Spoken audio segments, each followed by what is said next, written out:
Japan کے دارالحکومت Tokyo میں ایک شخص ٹیکسی میں سوار ہوا۔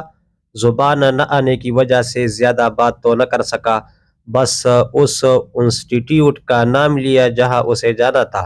ٹیکسی ڈرائیور سمجھ گیا، اس نے سر جھکایا اور مسافر کو دروازہ کھول کر بٹھایا۔ اس طرح بیٹھانا ان کا کلچر ہے۔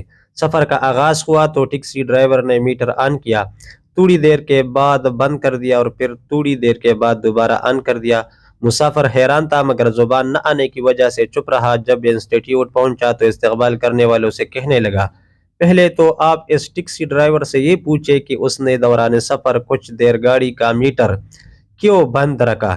لوگوں نے ٹیکسی ڈرائیور سے پوچھا تو وہ بولا، راستے میں مجھ سے غلطی ہوئی، مجھے جس جگہ سے مڑنا تھا وہاں سے نہ مڑ سکا، اگلا یو ٹرن کافی دور تھا، میری غلطی کے باعث 2.5 کلومیٹر سفر اضافی کرنا پڑا۔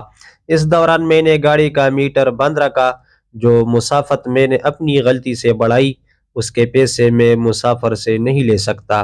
میں حیران ہوں کہ اس ڈرائیور نے نہ چلا لگایا تھا، نہ وہ نماز پڑھتا تھا، نہ کلمہ، نہ اس کی داڑھی تھی، نہ جبہ، نہ ٹوپی، مگر دیانتداری تھی۔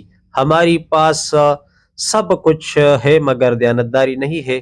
ہم مسلمان ضرور ہیں مگر ہمارے پاس اسلام نہیں ہے۔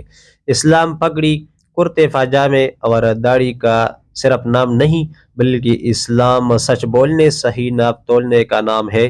اسلام دیانتداری کا نام ہے۔